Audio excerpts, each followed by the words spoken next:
went to university for a week. And then yeah. you left after a week, yeah? Yeah. What was the reason for that?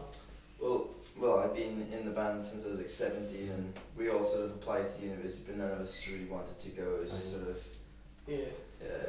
expected of us to go, so we kind of all enrolled, but then we knew we weren't really going to go, so we all played on. We went along with it till the last minute. So I went into the induction week, and then just kind of I just dropped out straight away. Like, I pretty much dropped out before I started because I went to the induction week, and then everyone sort of followed suit after that. It's just because we all wanted to be playing music for a living. So what course were you on at uni?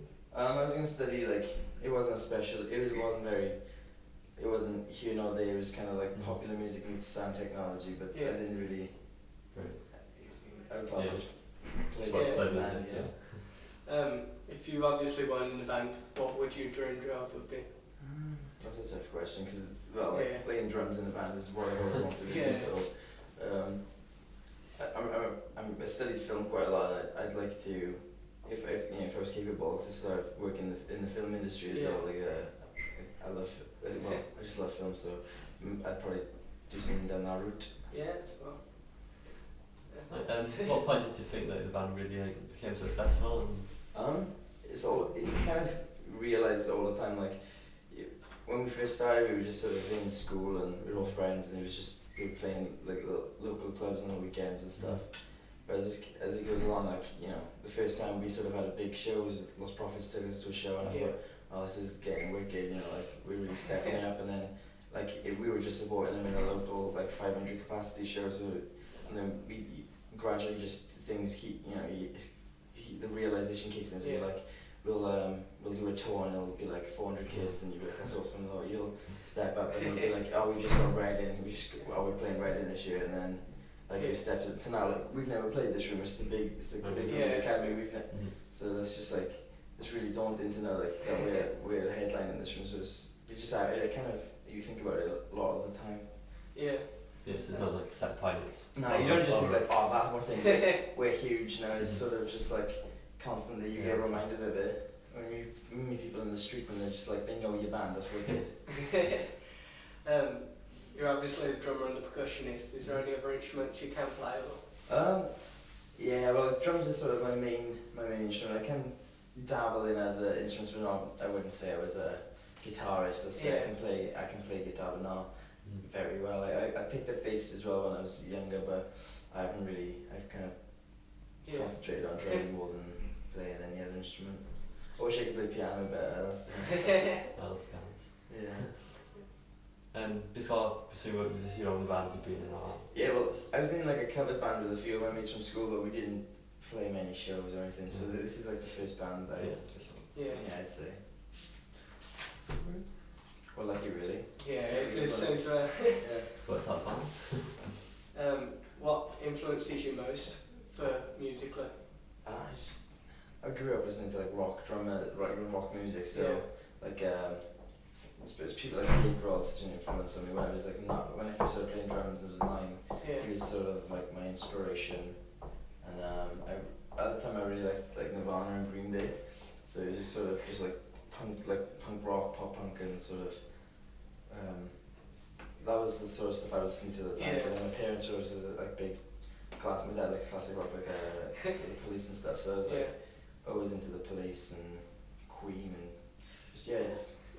but then as I grew older I listened to a lot of different music. Right, so we've got some questions off our website that people have sent in. Okay. Matthew Jones, he asked you if you could tour with any band or artist, dead or alive, who would it be? That's tough.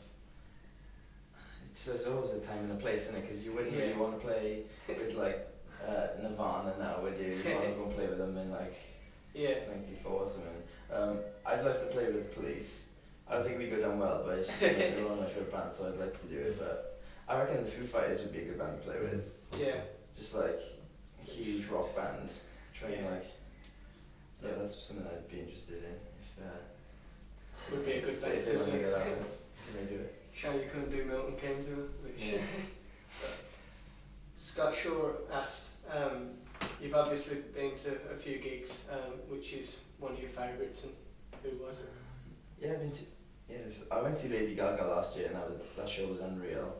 Like, it was the biggest spectacle show I've ever been to in my life, and I think she's wicked as well. But the show just like filmed that was my opinion on it. It was just like it was like a Prince show or something. It was just like something like I've never seen before. It was wicked. Did you meet her backstage? No, I was a punter. Pure love for that. Gaga.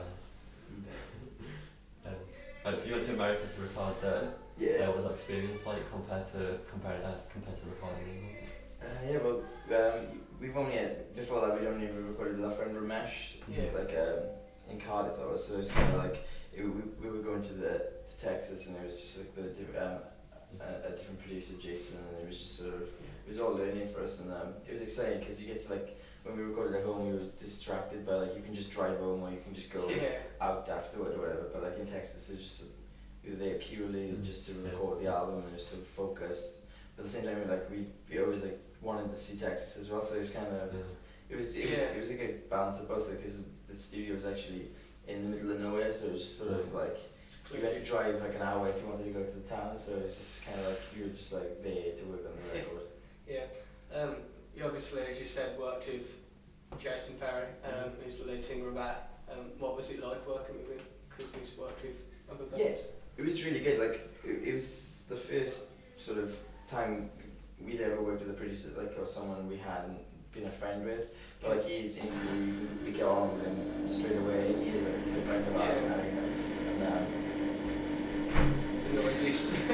we always sort of we keep in touch, and like he's just so relaxed. It doesn't even feel like you're recording, because we're all in sort of the live room together, but he's in there with us. It's just sort of just, you know, you just bash out the songs, and it feels like so easy going to stay back.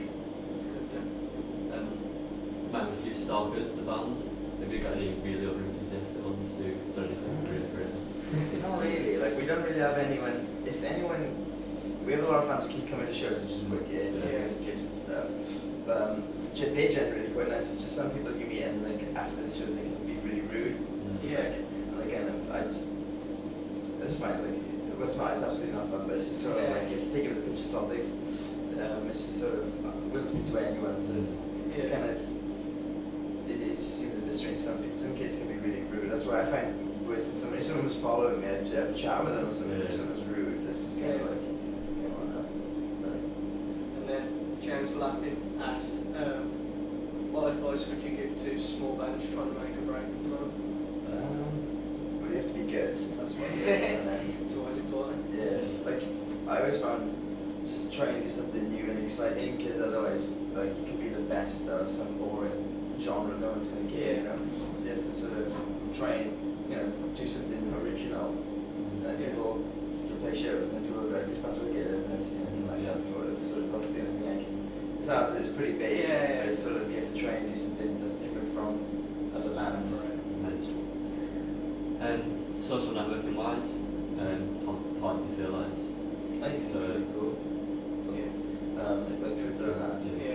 Like recently it's been it's important for it's killing celebrity a little bit. You don't want to know about your biggest, you know, the lead singer and so and so band going to his laundry or something. You don't care about that. You want to just keep it. It's cool. I mean, it's something to read if you're bored, but it might get a bit too far. I think it's going to die out a bit. You know, I might be wrong, but it's not going to last forever. People are going to get bored of knowing everyone's details.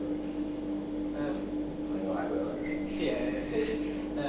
Obviously after this tour, what are your plans for the future then? Are you looking at more albums? Yeah, it was definitely we've already focused on album number 3. We're looking to sort of record next year, and just sort of keep it busy. Like, and like we don't know what the exact plan is, but I know we're going to be recording next year. So, that's pretty much it. Okay. All right. So Thanks a lot for your time. Thanks for your time. back and also to it.